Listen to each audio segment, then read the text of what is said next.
ఢిల్లీలోని బాబా కరక్ సింగ్ మార్లో పార్లమెంటు సభ్యుల కోసం కొత్తగా నిర్మించిన 184 టైప్ 7 బహుళ అంతస్తుల ప్లాట్లను ప్రధాని నరేంద్ర మోడీ సోమవారం ప్రారంభించారు. ఎంపీలకు గృహాల కొరతను తీర్చడం, వారికి ఆధునిక పర్యావరణ అనుకూల నివాసాలను అందించడం లక్ష్యంగా టైప్ 7 బహుళ అంతస్తుల ప్లాట్లను నిర్మించారు. ఎంపీల గృహాల ప్రారంభోత్సవంలో భాగంగా ప్రధానమంత్రి ఆ గృహాల ప్రాంగణంలో ఒక మొక్కను నాటారు. ఈ భవనాల నిర్మాణంలో పాల్గొన్న శ్రమజీవులతో సంభాషించారు. ఢిల్లీలో కొత్తగా ఎంపీల కోసం నిర్మించిన టైప్ 6T నివాసాలు ఎలా ఉంటాయనే విషయానికి వస్తే, వీటిని అటు ఎంపీల నివాసానికి, ఇటు వారి అధికారిక అవసరాలకు ఉపయుక్తమయ్యేలా ఆధునిక సౌకర్యాలతో నిర్మించారు. రాజధానిలో పరిమిత భూమి లభ్యత కారణంగా ఈ టైప్ 7 తరహా గృహాలను నిర్మించారు. దీర్ఘకాలిక నిర్వహణ ఖర్చులను తగ్గించేందుకు, వినియోగాన్ని ఆప్టిమైజ్ చేసేందుకు ఈ విధమైన గృహాలను నిర్మించారు. किरण रिजिजू जी, महेश शर्मा जी, संसद के सभी सम्मानित सदस्यगण, लोकसभा के महासचिव, देवी और सज्जनों, अभी कुछ ही दिन पहले मैंने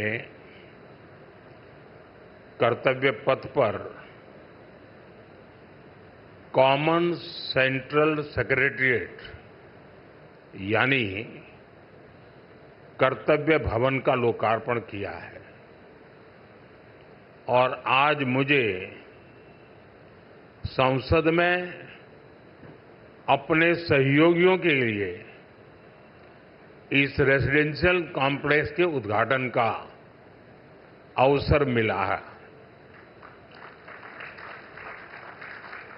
ये जो 4 टावर्स हैं, उनके नाम भी बहुत सुंदर है। कृष्णा, गोदावरी, कोसी, हुगली, भारत की 4 महान नदियां जो करोड़ों जनों को जीवन देती हैं, अब उनकी प्रेरणा से हमारे जनप्रतिनिधियों के जीवन में भी आनंद की नई धारा बहेगी। कुछ लोगों को परेशानी भी होगी। कोसी नदी देख रखा है नाम, तो उनको कोसी नदी नहीं दिखेगी, उनको बिहार का चुनाव नजर आएगा। तो ऐसे छोटे मन के लोग जो होते हैं, उनकी परेशानियों के बीच भी मैं जरूर कहूंगा कि नदियों के नामों की परंपरा देश की एकता के सूत्र में हमें बांधती है।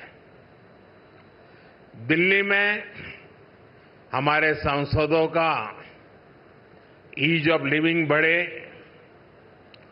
हमारे सांसदों के लिए दिल्ली में उपलब्ध सरकारी घर की संख्या अब और ज्यादा हो जाएगी। मैं सभी सांसदों को बधाई देता हूं। मेन फ्लैट्स के निर्माण से जुड़े सभी इंजीनियर्स और श्रमिक साथियों का भी अभिनंदन करता हूं, जिन्होंने मेहनत और लगन से ये काम पूरा किया है। साथियों, हमारे सांसद साथी जिस नए आवास में प्रवेश करेंगे, अभी मुझे उसका एक सैंपल फ्लैट देखने का मौका मिला। मुझे पुराने सांसद आवासों को देखने का भी मौका मिलता ही रहा है। पुराने आवास जिस तरह बदहाली का शिकार होते थे, सांसदों को जिस तरह आए दिन परेशानियों का सामना करना पड़ता था, नए आवासों में गृह प्रवेश के बाद उससे मुक्ति मिलेगी। सांसद साथी अपनी समस्याओं से मुक्त रहेंगे तो वो अपना समय और अपनी ऊर्जा और बेहतर तरीके से जनता की समस्याओं के समाधान में लगा पाएंगे। साथियों, आप सभी जानते हैं दिल्ली में पहली बार जीत कर आए सांसदों को घर अलॉट करवाने में कितनी कठिनाई आती थी। नए भवनों से ये परेशानी भी दूर होगी। एक मल्टी स्टोरी बिल्डिंग्स में 180 से ज्यादा सांसद एक साथ रहेंगे। साथ ही इन नए आवासों का एक बड़ा आर्थिक पक्ष भी है।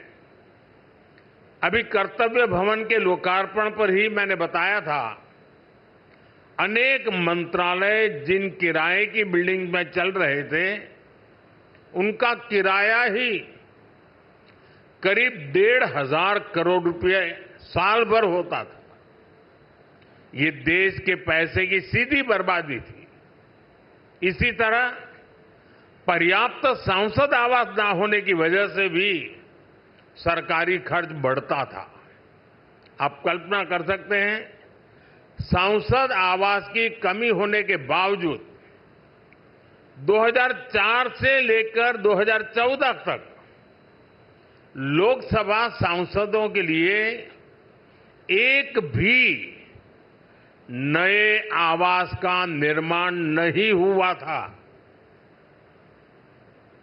इसलिए 2014 के बाद हमने इस काम को एक अभियान की तरह लिया। 2014 से अब तक इन फ्लैट्स को मिलाकर करीब 350 सांसद आवास बनाए गए हैं। यानी एक बार ये आवास बन गए तब जनता का भी पैसा बच रहा है। साथियों, 21वीं सदी का भारत जितना विकसित होने के लिए अधीर है, उतना ही संवेदनशील भी है। आज देश कर्तव्य पथ और कर्तव्य भवन का निर्माण करता है तो करोड़ों देशवासियों तक पाइप से पानी पहुंचाने का अपना कर्तव्य भी निभाता है। आज देश अपने सांसदों के लिए नए घर का इंतजार पूरा करता है तो पीएम आवास योजना के जरिए 4 करोड़ गरीबों का गृह प्रवेश भी करवाता है। आज देश संसद की नई इमारत बनाता है तो सैकड़ों नए मेडिकल कॉलेज भी बनाता है। इन सब का लाभ हर वर्ग, हर समाज को हो रहा है।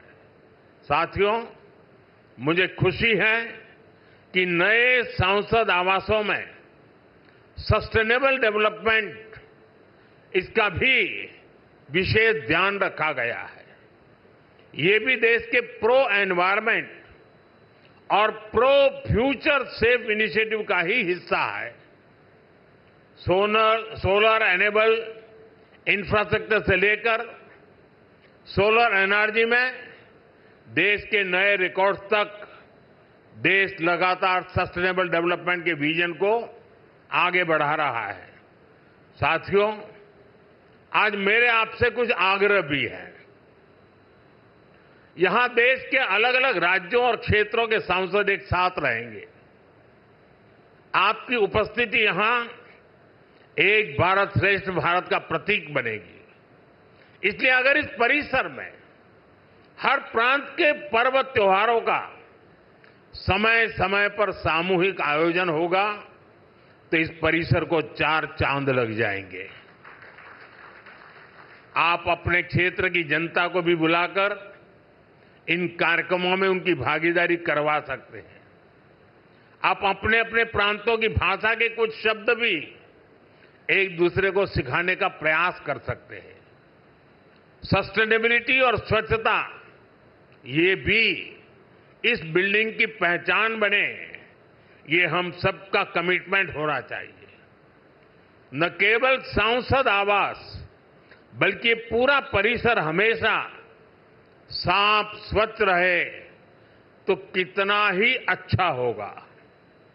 साथियों, मुझे आशा है हम सब एक टीम की तरह काम करेंगे। हमारे प्रयास देश के लिए एक रोल मॉडल बनेंगे।